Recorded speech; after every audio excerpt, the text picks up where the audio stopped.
before. Let's go straight onto the phone line and engage with Mr. Mustafa Gbande. He's the Deputy General Secretary of the NDC. He's also Deputy Director of Operations at the Office of the President. Mustafa, good morning. Thank you very much indeed for your time. How are you doing? Good morning and thank you for having me. Great.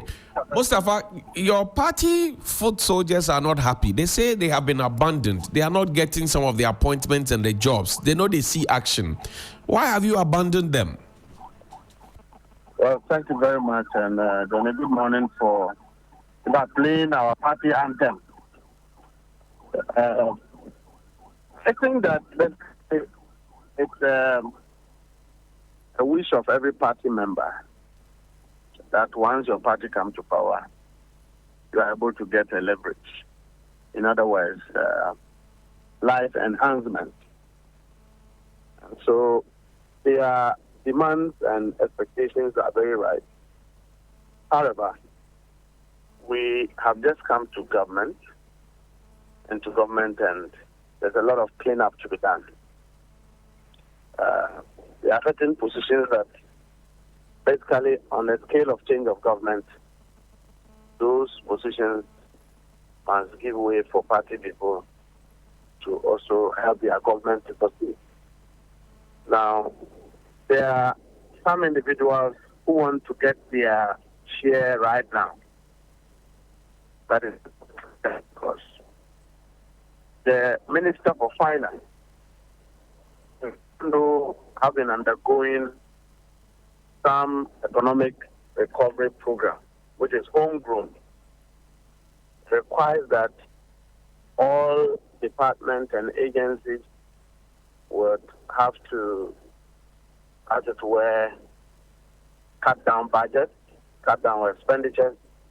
Most of them have not been able to get financial clearance as we speak to be able to employ. I would also say that a lot of agencies have also employed a lot of comrades, a lot of party people. We cannot recount all of it here. The very intelligent work of my colleague Malik Basentale speaks for it all. Now, it doesn't take away the fact that there are still a huge backlog of people that we have to deal with. But I also say that, Donny, these things happen over a period of time. We have 4 years term in office. There are some who will get immediately. There are others who will get because others have created something that requires an increase in human resource. And so it goes in that chain. Now, the frustration is when they see that we haven't speed up the process of getting away some MPP elements still within the system. These people make it very uncomfortable for our people to take advantage and leverage on their own government. So if you have a public servant who have gone to contest an election in the MPP and have campaigned against a president or a presidential party from a political party, right, and his party doesn't win, and the party he campaigned against have won, right, how will that same person be implementing the policies of the government he campaigned against? Which suppose that these same elements will add up to our policies not functioning well. Number one, they don't believe in President Mahama in the first place. Number two, they don't believe in his policies in the first place, let alone to assist those policies to stand. Number four, there are people who we know have done heaven and earth of MPP, but for their own selfishness have betrayed their party and now wanting us to believe that they are NDC. And we have people who have been in the trenches, who have worked, and they see these people still at strategic locations and offices working. That is what is breeding the anger. right. If you are a government appointee appointed by President Mahama, and you are in your office and preaching neutrality, you are protecting your own interests rather than the interests of the president and the political party that brought the government into power. If you go to Cocoa Board, same things are happening there. Right. COCOBOD is rotten to the core. The CEO of COCOBOD, and the other, he came out to talk about that, just as we spoke about it. So if these same things or the same people who have helped the politicians within NPP to flee this country, to steal and to destroy, what business have they got to still sit in offices? So this is just the nature of the problem that our party people are angry with. I see. But we are talking to them and saying, listen, in the history of our country, the number of appointments that President Mahama have made have not been made by any president. Sunrise on 3FM. The appointments have been decentralized. Typical party people. Today, about 80% of national executives of the NDC are in government. If you go to the regional level, a lot of regional executives are in government. This is the first time regional ministers have been picked from portfolios of regional secretary and chairmanship across the country. Our communication officers have been attached to various institutions as corporate communication managers to be able to effectively communicate government policy at those levels. So the intention of the president is to decentralize gratitude to party members so that they will be happy. So if you are an appointee and you don't follow him to speed up the cleanup, you are sabotaging the president. The president will not come and tell you to do that. Most of all, does the government and the party by extension recognize serial callers? Because there seem to be quite a number of them who are not happy, particularly they are pointing at their leadership and they say, at least pay attention to their leadership so their leadership can also pay attention to them. What do you have to say to that? You know, when my brother Sami Jempi was in charge of communication machinery, these things were done very effectively. Today, he is a CEO in the government. New persons are in charge of government communication. We have just come into government and it's just 9 months. You've seen the innovatives of my brother Felix Okokusu-Kwache, where he is trying to put in systems for ministers to be able to update an account to the country. Now, I think the next step is for him to decentralize government communication. So when he gets there, definitely serial callers who play a key role day and night doing the work of this party, showcasing government, are not a cluster of people that anybody will forget. But the question is just when and as to whether they will be patient enough to wait. I can assure you, Johnny, that serial callers have not been left out of the system. I know that some are being taken care of or some are being engaged, but it definitely will not be all of them. And so those who are yet to be engaged, I'm sure that within a reasonable time, Felix himself has been one person who has been in touch with decentralized party communication for a long time. We appreciate all of these efforts that serial callers put through, and I don't think that he will leave them out of the equation. Now, what kind of jobs will be available? Because you see, some are asking for appointments, some are just asking for jobs. But then the question is, what kind of jobs? We've seen the regimented space jobs. But beyond that, what kind of jobs are in the offing? Well, the problem is that government at every point in time will have limited jobs for people. Those jobs would be in a varied range.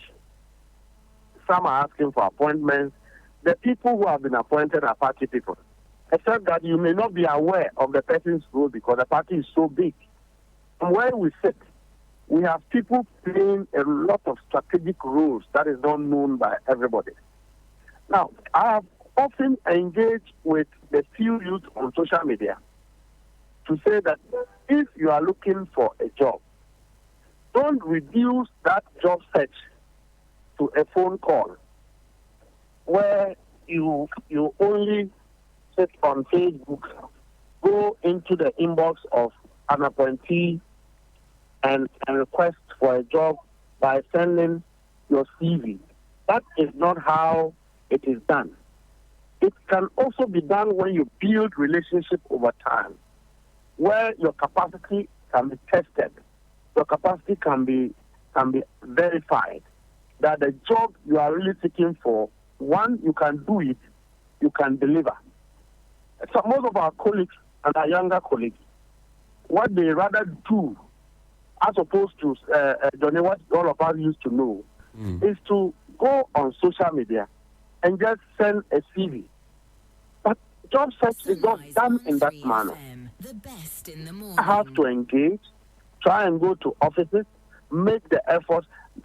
Sometimes when we were young and going from school, Chief, you go and sit in the minister's office for 3 days. You won't meet him, but you still pursue till you get what you want. And so while that persistence is required, you would also recall that somebody just wants to be chief guard, somebody wants to be a cleaner, somebody wants to be a manager, somebody wants to be a staff of an entity.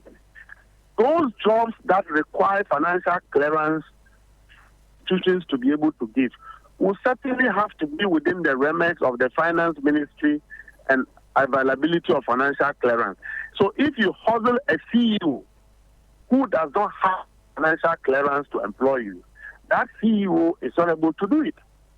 We also know that some appointees are just ordinarily being disregardful of what party people require. We know that, and we would engage leadership to get these matters resolved. Because really, we cannot sit down for any appointee to misbehave for the party to take responsibility, not in this government, not this time around. We cannot stifle our party people. If there are 2 or 3 opportunities, we don't mind. Give 1 to an NPP grassroots person and give 2 to an NDC grassroots person. But where they are seeing that opportunities are coming and directors of MPP who are still at strategic places given to their party people and NDC people are seeing this, it's a big problem. President Mahama have appointed you as a minister or as a CEO. It is your business to be strategic to infuse the party's ideology in whatever you do. If you don't do that and you think you are an island, then you are better off not being in that capacity. It doesn't matter how intelligent you are. The party, the people are the ones who have worked to bring this government to power. It doesn't matter how powerful a person is. It doesn't matter the position you occupy. Minus the party, you are nobody. And so when you sit somewhere and you don't remember the party that have brought you, it's a necessary evil. The pressure is a necessary evil. The same people are the ones who have made us, if they require something, we need to engage with them. We need to speak to them. Even if it is not available, the mere fact that you make yourself available to them and engage them, it's enough regard and respect. Sometimes, Johnny, it is not about the job. It's about communication. I see. It's about communication and engagement. That is what we did to win election for government. When you are an appointee, it is your duty now to make the government. We didn't win the election by sitting in offices. I see. We won the election by being in the field with the people. So every single appointee of government will be required to make themselves available to deal with party people. They are not monsters, they are human beings. Okay. If you cannot serve the party that have to make who you are as good as not being where you are. And so we continuously ask party people to exercise restraint, and they must know that we are in it together. But the first law of nature, Johnny, Mustafa, is survival. If they are hungry, how do they keep faith with you and know that they are in this together with you? I don't think the situation is that bad.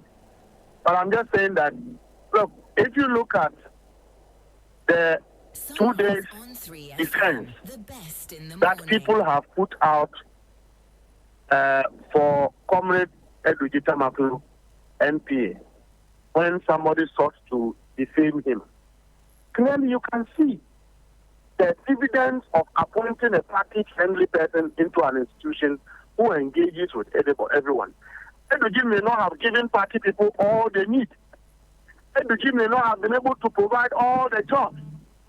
But the fact that he is available to party people is enough for him, the testimonies you see, to come out for him. So really, it is just survival. Two, it is not whether if I don't get the world to come to an end, how you engage the person will explain it all. I go to certain offices, certain ministers, and Johnny, I have vowed not to go there again because if you see the number of party people there, okay, I've been in Harun Adrusu's office. Right. I have been to Sami Jemfi's office. Even Eduji's place, I have been there. The way these people make themselves available for party people, it is difficult for you to even go and add another stress on them. But not all appointees are behaving the way they are behaving. Some of them are not just available because they see themselves as not part of the party. And when you do that, you create a problem for leadership, you create a problem for the president, you create a problem for the party. And so, once we continue to pursue and persuade our foot soldiers, our party people, to exercise patience because we have just come to power. And of course, the abandoned NPP grassroots, we promise that we will not leave you behind. Your party people have disappointed you, they've cheated you. When there is an available opportunity, we will put you in the picture. All of them are part of the pressure that is mounted. We will also plead with our police to change the status quo and change their strategy. I don't think that some of them are living up to the expectation of party people. I see. Now, the conversation about 24-hour economy, in the run-up to the elections, you and your party promised one job, 3 shifts for 3 people.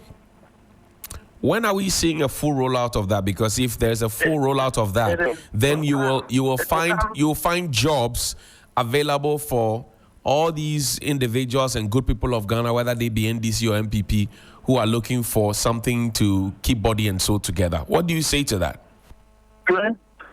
Economy is in compartments. Sunrise on This is go to 3FM, Temaport. the best in the morning. They are already doing 24-hour economy.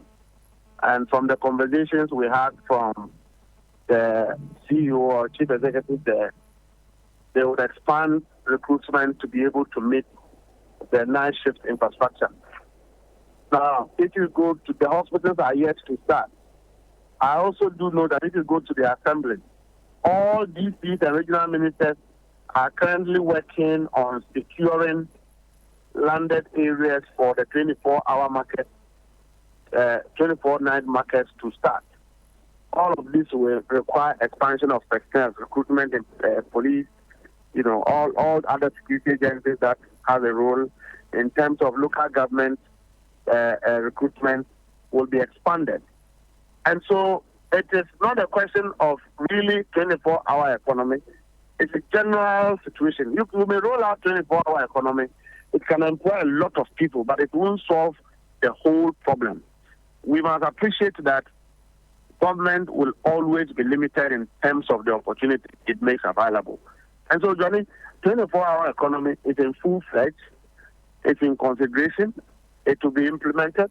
It will bring jobs, and the people will be employed. But vis-a-vis, you must also look at the economic recovery program that is currently running side by side with everything that we have. That the finance minister believes that it is okay for us to cut costs in order to build the economy faster than opening up so that it worsens our situation again. For the first time, we are seeing the benefits of prudent economic management, cutting down costs. The cumulative effect of it nationally is that our economy is becoming healed. We are recovering from the shocks. Our currency is gaining strength.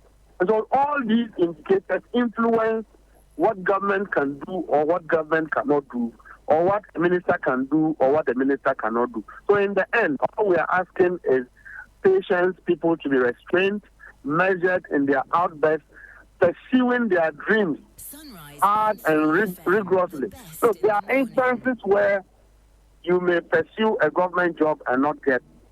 and get same at the private sector. We have also asked our party people to try and consistently be in touch with their constituencies, because some of these opportunities will be taken to the constituency. If you don't make yourself available for your constituents to be able to identify what you can do and what you cannot do, then you'll be left out and you'll be hanging on social media looking for a job when your peers are benefiting from the constituency. See, now, in furtherance of the 24-hour economy conversation, GIHOC, one of the biggest industries we have in Ghana, state-owned enterprise, they have bemoaned that, look, there's a setback to the implementation of the 24-hour economy from their quarters because of low patronage of their products as a result of mismanagement from the past, etc. That certainly should be of concern to you, because the president said that, look, you can't sell alcohol and make losses. When we are happy, he says we drink. We drink alcohol. When we are sad, we drink. Even when we don't want to express any emotions, we still drink. That's what the president said. Yeah. How is it that GIHOC is now complaining to us when they're supposed to be rolling our 24-hour economy? The president's comment was in context with the reason that Sunrise on 3FM. it was baffling for anybody to think that you have sold alcohol and made losses. Because Maxwell Kusijuma, President Akufo-Addo's in-law, have run down GIHOC in debt, and that was baffling to the president. Now, GIHOC's director's conversation with the committee recently was not to the effect that GIHOC is not able to function, but the problem of importing alcohol from elsewhere, which saturate our markets, hence rendering low patronage of locally produced alcohol. So what really he was talking about is for government policy to minimize importation so that the locally produced alcohol can be patronized. It was not an issue of whether 24-hour economy was jeopardized or it was threatened. Not at all. Because he indicated that what can go on, production have gone on, whether it was 24 hours or half a day, it was done.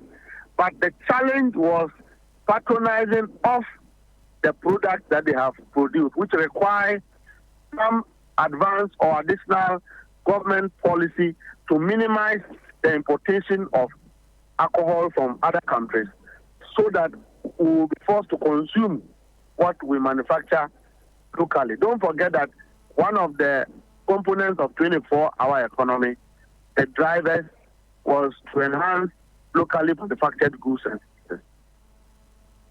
I see. Mustafa, we'll have to leave it here and hope that in the coming days, things perhaps will look up for all those clamoring for jobs. But you say 9 months, just 9 months. Some will disagree with you that 9 months is not just. It's actually 3 quarters out of the full year. In fact, Johnny, there are those who say that even as Mustafa is saying, it's just 9 months. Within that 9 months, some are getting jobs. Right. And so let's make him answer that question. Mustafa, so 9 months perhaps maybe just minimal for you, but for some it's quite huge for them, don't you think?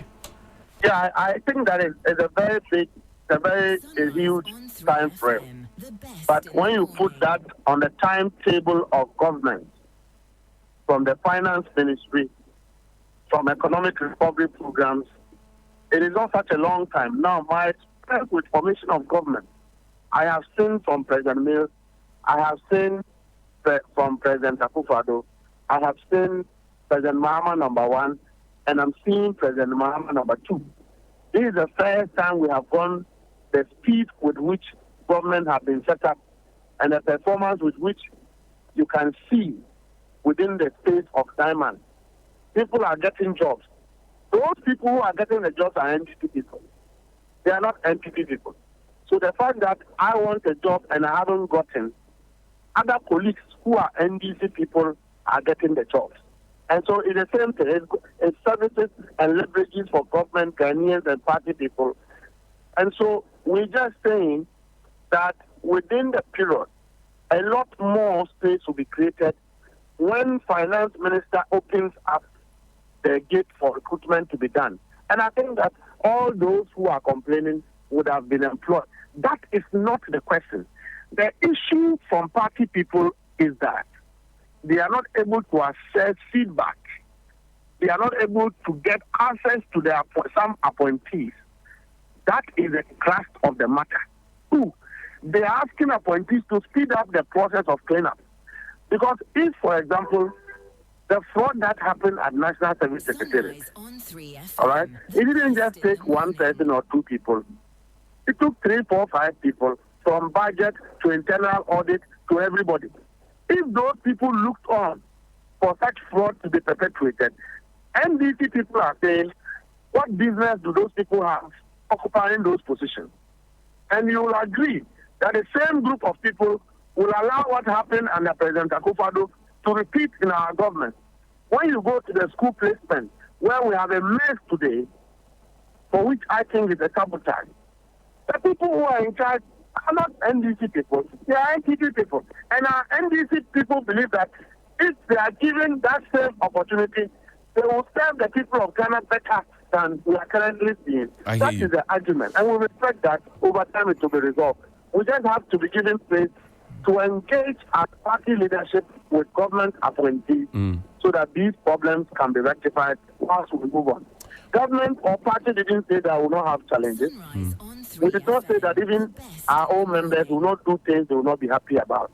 As and when they raise it, we will address it and then we'll move accordingly. Mustafa Gbande, I thank you very much indeed for your time. He's Deputy General Secretary of the NDC. He's also Deputy Director of Operations at the Office of the President. Thank you for your time this morning, and we are grateful that you could join us this morning. We had a conference with SIGA, and we're giving the debt position of state-owned enterprises, and almost all of them are in debt. Even companies like Gihog Distilleries, where when I was president, they used to pay a little dividend to government. Today, they also owe. And the question I ask is, how can you sell alcohol and be in debt? When Ghanaians are happy, we drink alcohol. When we are sad, we drink. When we are not happy, we are not sad, we drink. So how can you sell alcohol and lose? And so we're charging the management of state-owned enterprises and the workers. Let us work together to make sure that we make these institutions viable, because those institutions belong to all of us.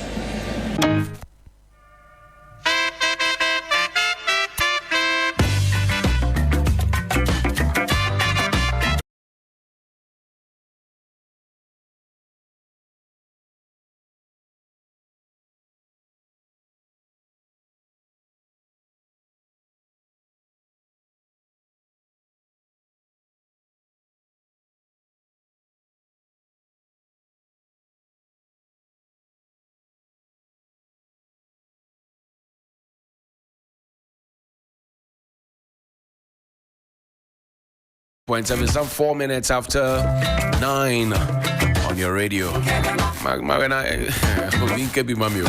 The jobs. The jobs. You know, it's been, he mentioned the Duji Tamaklo situation from this week, and there's been different conversations on Facebook. It's quite, I mean, in recent memory of mine, seeing or witnessing openly persons going after their own government and saying, Masa, we have campaigned, we have won. Give us jobs to do. Look, if there's something I can remember clearly was when the Johnson Asidu Nketiah, the chair of the party, spoke at the UPSA auditorium and said some people have already started dividing the positions. This is what I'll get. He says no.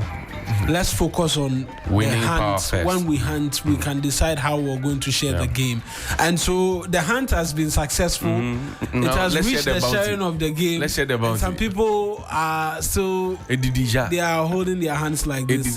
And their own pound of flesh is it's too early for a Didija conversation. I mean, to be fair, there's a certain reasonableness in the argument that's made, because we know there's expectation on the finance minister in terms of a prudent management of the economy. In fact, yesterday we were speaking about it, and the fact that the president does appear to have given the finance minister a lot of powers. We got that on very good word yesterday when senior presidential staffer Beatrice Annan was telling us that some CEOs are calling and are complaining that the finance minister is not releasing funds, amongst many other things. And so there is that level of prudent management expected, reason for which expenditure is not going in the direction as witnessed before. Even for contractors who are owed, they just released 5 billion CDs for them to settle some of the debt because they are verifying and all of that. But even amidst all of that, these foot soldiers continue to make the argument that yes, we understand, but some people are getting the job. Some are eating, some are not eating. That's the conversation. Obin can be mami. And that's why we are here. We'll say something for you. We'll talk for you. We'll advocate for you. 6 minutes after 9 here on 3FM 92.7. Let's go straight to the doorsteps of the New Patriotic Party, shall we?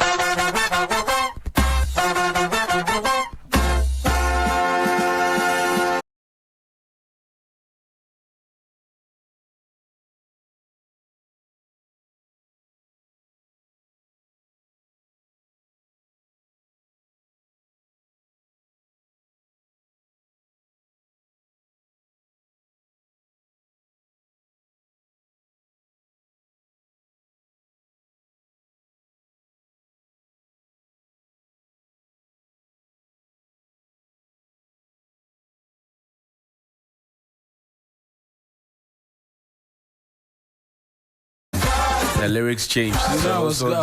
We have won to save Ghana when they were in power. And then when they are in opposition, we shall win to save Ghana. Quite innovative, is it not? Let's go on to the phone line now. I speak with Professor Enoch Opoku Entry. He's a governance, leadership and policy expert. Prof, good morning. Thank you very much indeed for your time. Good morning and greetings to your listeners everywhere in the world. Great. Prof, the New Patriotic Party is set to hold its presidential primaries next year in January. But ahead, we do know that 5 candidates have been cleared to contest this election. Former Vice President Dr. Mahmoud Bawumia, Kennedy Ejapong, Engineer Kwabena Ejapong, Dr. Seya Educhum, and Dr. Brian Echampong. All 5 of them have been given a clean bill of health to go and contest. So far, the campaigns that have been waged in the run-up to the flagbearership race of the NPP, what can you tell us about it from where you sit? Thank you once again. I think that the campaign has been nothing short of chaotic in terms of supporters, the way they talk to each other, the way they come on social media, and even the traditional media to speak ill about the other person. There are a lot of secrets that have been spilled out. There are a lot of prophecies. There are a lot of even numerologists predicting who will win and who will not win. So the insults, the feistiness, the incidences that are happening on the grassroots shows that all is not well in the NPP. Now, the party has just come out of an election, literally, that gave them a very humiliating defeat. There was a Professor Michael Quay committee that was interested in trying to patch the loose ends and tie the loose ends and patch the holes so that the party comes together again as a formidable force. Do you get a sense that they've been able to do that so that going into the 2028 elections, we would have a much stronger party than we saw in 2024? No, I don't have that sense. I think that all of these have been ad hoc measures being used to solve a permanent problem, which is permanent division in the NPP. So let me take you back a little bit to history. Yes, sir. Anybody who knows the inside and out of NPP will tell you that somebody like Kwabena Ejapong, he was sidelined. That's right. That is why he was complaining about the 4.6 million. That's right. That candidates will have to pay because he wasn't in government. He doesn't have that money to pay. And that tells you one thing, that those who were in government were able to amass wealth. Those who were not able in government could not amass wealth. The second issue is that you've made the whole thing money. So if I don't have 4.6 million, it means that I cannot contest.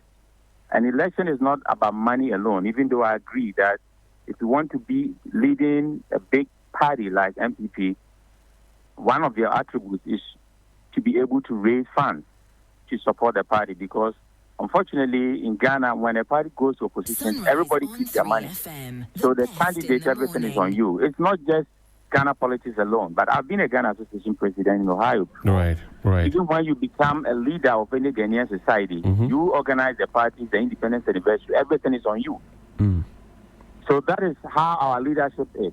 And people who are supporting you, most of the time, the delegates don't even try to support you, unlike the advanced country where they support you. So let's say 4,000 people would have said that I'm paying 1,000 Ghana cedis each to support Kwabena Japan. He would have raised the 4 million. But nothing of that sort happened. It means that you are on your own. Bring the money wherever you can get it from. And then contest. That is if you want to contest. So that was the problem. The other thing is that we know of the conference that NPP went.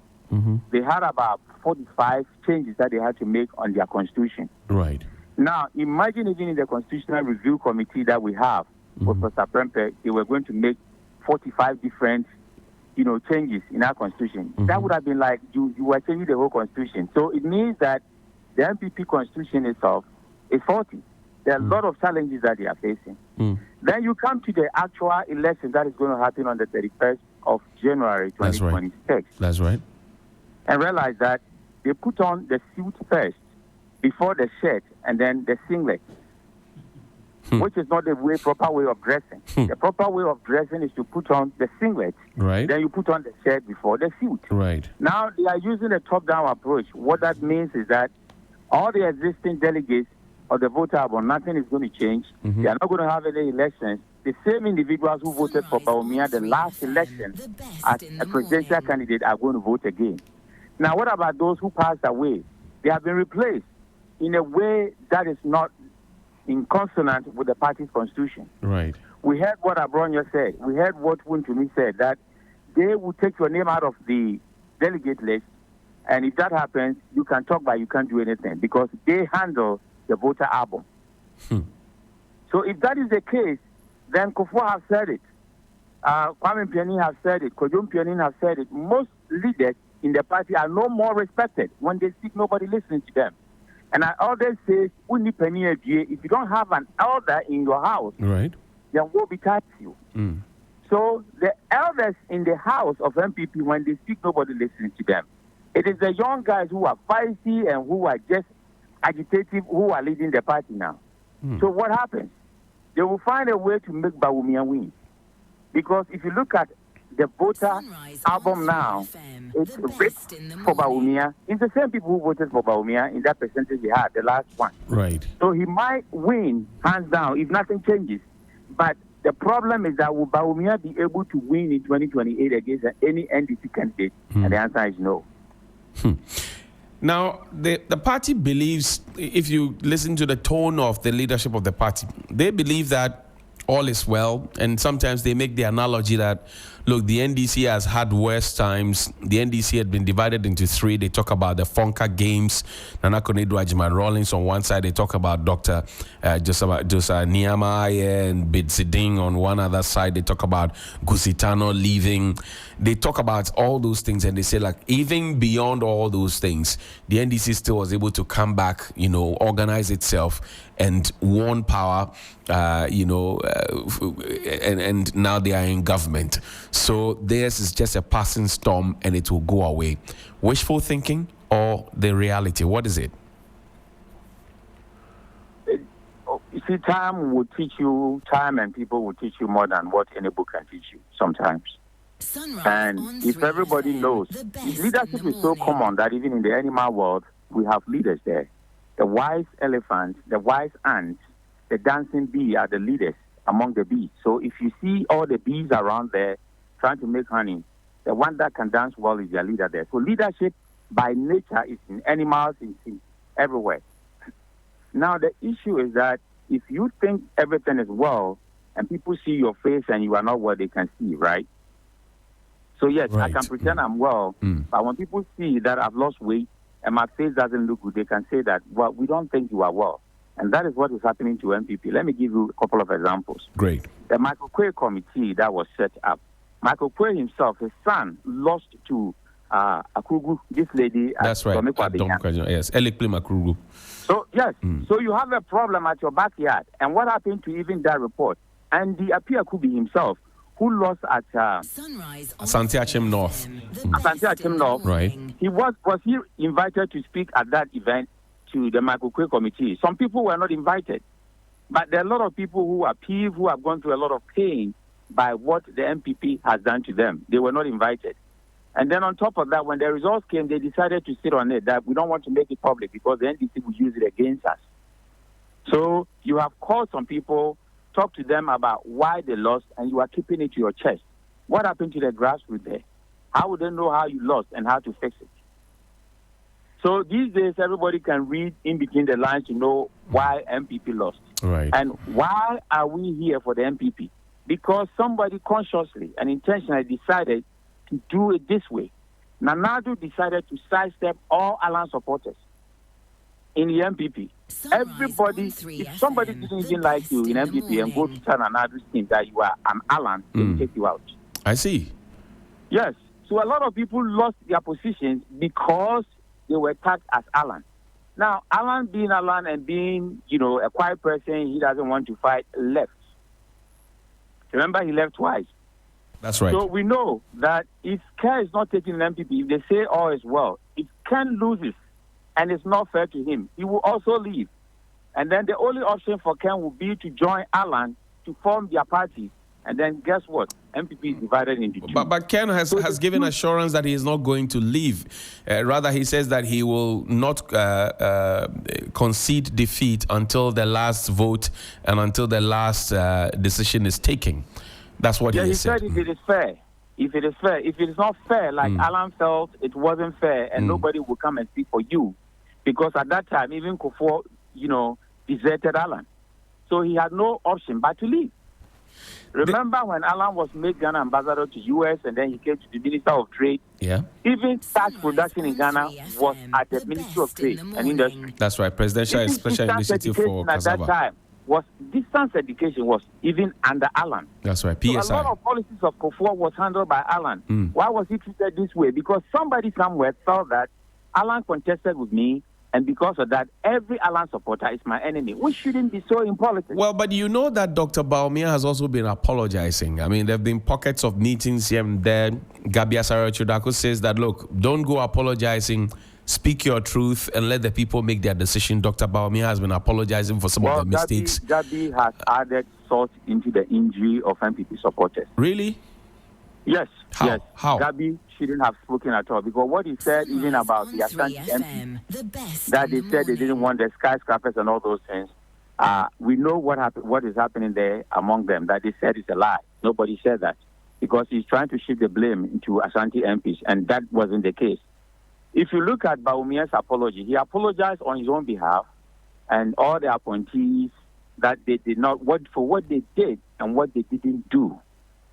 But immediately we had Dr. Ebichum, who is also one of the contestants, coming to say, apologize for yourself, not for me, because I took Ghana to second position in education. I did what was right in education, so I don't need to apologize for anything. So you can tell that all is not well, because I am just hinging on that point. If they say all is well, all is not well. Even the apology is not everybody who aligns with that. Nanado has not come out to apologize. And Bawumia did not apologize on behalf of Nanado because Nanado is his boss. Right. And Kufuor has said that because of the pomposity and the way they treated Ghanaians, he wished Nanado and the team would have come to apologize. But as it is now, Nanado has not come to apologize. So Bawumia's apology was also not targeted to Ghanaians. It was in contrast to the delegates that he's appealing to so that they will vote for him. So it's just a campaign gimmick. I see. Let's wrap up this conversation this way, Prof. We have 5 gentlemen, 4 of them who served under Dr. Bawumia. In fact, Engineer Kwabena Gyegyepong launched a very strong campaign to become flag bearer. Eventually, he lost the bid and he went following Dr. Bawumia around, literally being his right-hand man. So you can then say 4 persons who served under the vice president are now contesting him to be flag bearership. Would you consider that as a vote of no confidence against the former vice president? Absolutely. It means that they do not believe in his leadership style. And that is why they are contesting, thinking that they can provide a better leadership if given the nod. But we know Kwabena has contested before. There were a lot of people in his house, and in the end, he had only 9 votes. So, and Kwabena don't have money now, so it's going to be difficult for him. I think that Brian is trying to push himself in the line because the whole thing was in Eastern region for a long time. Remember, 8 years Nanado did not win, and then 8 years he was in power. So over 16 years, he stayed in the Eastern region. And now it's supposed to be in the Northern region. So if Bawumia is not able to win this, even if he wins this delegate conference and become the presidential candidate, but does not win 2028, then that is the end for the Northern region. It comes to Ashanti region. I'm not sure if Abichum is ready to mobilize the rank and file of Ashanti region to be the leader there because technically, it seems Napo is ahead of him, but I don't know if, and I don't know where Napo is. I don't know where Napo is. That he's not campaigning for Bawumia at this time. Maybe he's sick or maybe something is happening to him. But it's going to be interesting for us to see the end. And after the election on December 31st, 2026, if care is not taken, NDC is going to be broken apart, and then it is going to be a freeway for NDC. These 5 gentlemen, and my final question to you, these 5 gentlemen have different personalities, different experiences, different exposures, etc. They all come to the table with different, personalities. What kind of a leader does the NPP need at this time from among the 5 going into the 2028 elections? NDC have shown, if you're talking about the kind of leader Ghanaians are looking for, then look at the kind of leader we have now. A very humble leader who is listening, who is stealing, who builds community. So President Mahama is a servant leader. And if you look at a humble person who listens to the people, builds community, and is trying to heal our nation, then you're thinking about what kind of people do you need to counter that? Because even though President Mahama will not contest, he has a huge say in who is going to be the next president or who is going to be the next candidate for the NDC. So NDP needs somebody who is first humble, 2, a unifier, 3, who wants to heal the nation starting from the party first, and 4, who admit that we did wrong and are ready to listen to you to do the right thing. So they also need a servant leader. And among the 5, I think that based on experience, based on humility, Bawumia is more humble than all of them. But Kwabena Japan is also more experienced than all of them in leadership. Aduchum has, international experience that he brings to bear on our party politics. But the delegates decide, because in the end, Sir John said, be a delegate, and you don't know who they're going to vote for. Professor Enoch Opoku-Antwi, I thank you very much indeed for your time. He's a governance, leadership, and policy expert. We're grateful that you spent your morning here with us. Thank you, and have a great day. Pleasure, sir. Okay.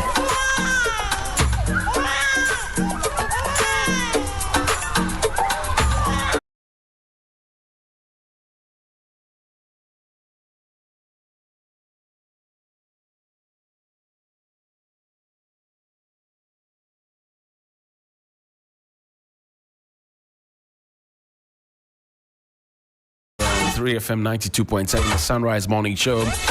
It's a winning season again, and this time I'm not just chasing wings, I'm collecting them. Woto.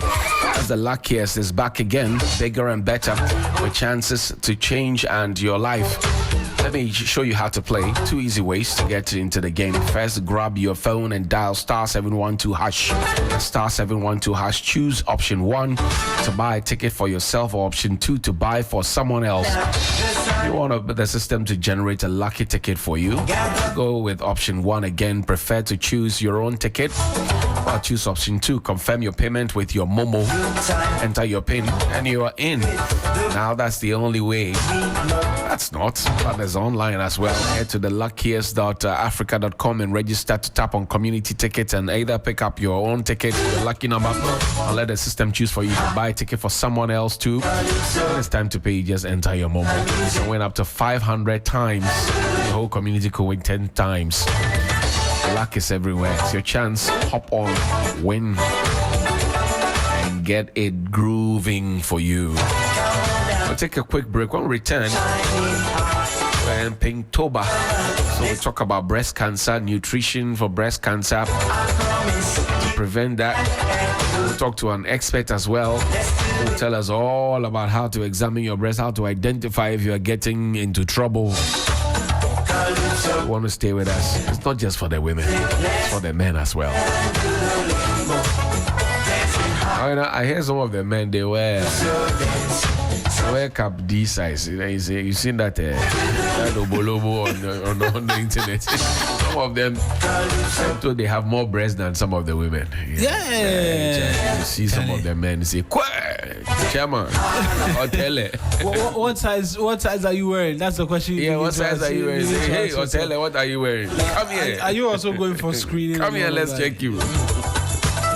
Where's Teddy or what? We'll see you after the break.